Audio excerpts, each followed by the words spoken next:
When a member of the military or a first responder comes home, they often carry an invisible weight, struggling in ways we might not see.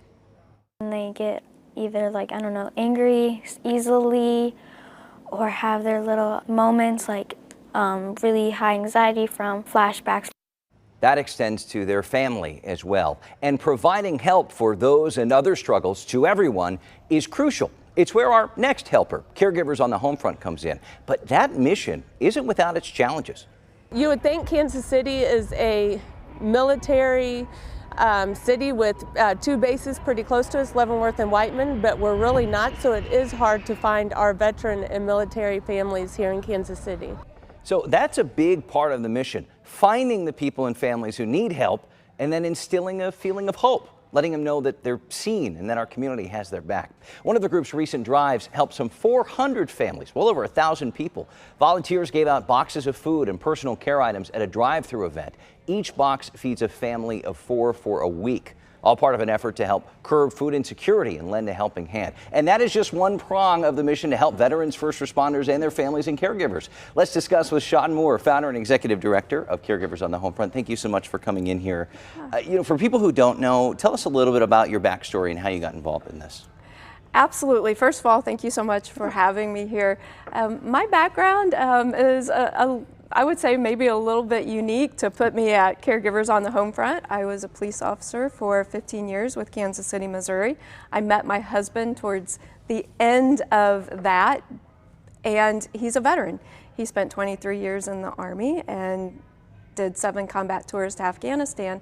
And when I was seeking out help, not only for how do I help him, but how do I help myself, there was nothing here in the Kansas City area for those family members of veterans.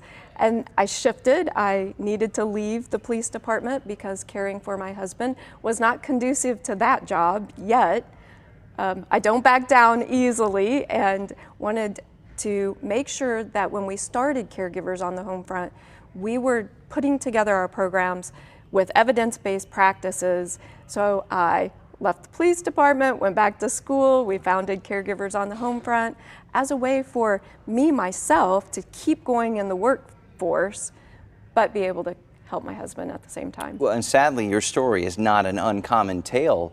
Where are we as a society failing our veterans, military, and first responders? I think the biggest place that we are failing them first is around mental health and wellness.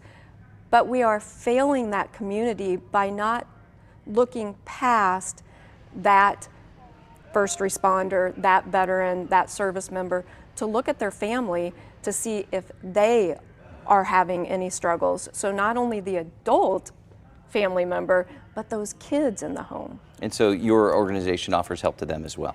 Absolutely. Caregivers on the Homefront was founded to specifically help those family members with their own mental health and wellness. It could be surrounding what they're going through with their loved one or not. We all come from somewhere. How do you speak to someone who is reluctant to get help? Because as we just saw, I mean, finding these people is a challenge in and of itself. It is. So Kansas City isn't necessarily what we would call a military town. Yes, we have a couple of our military installations on our periphery, but Kansas City's not that military town. Yes, we do a great job of taking care of our veterans and seeing our veterans, but again, we don't necessarily see those family members, especially those family members who become caregivers of our veterans, service members, and first responders. We don't oftentimes think of that term for our younger generation, but they are caregiving.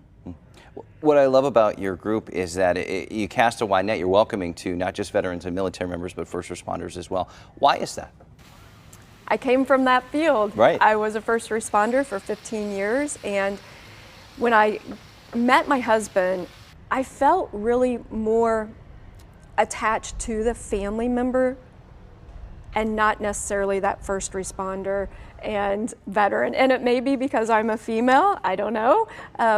But I have a huge, huge place in my heart for first responders, but those family members, because oftentimes Look, when I was a first responder and my husband first attempted suicide, I was that family member then, and I didn't get hardly anyone reaching out to see if I was okay.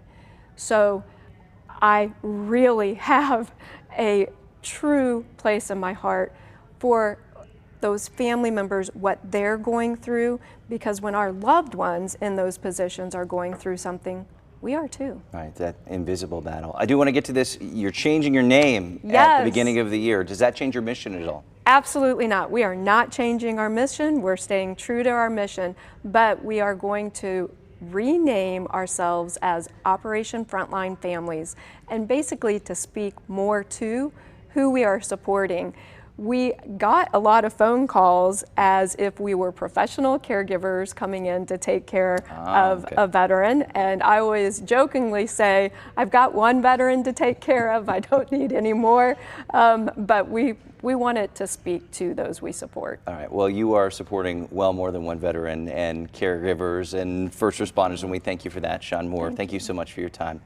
If you would like to help, for more information or to donate to help caregivers, military, first responder families in our area, go online to caregivers-homefront.org.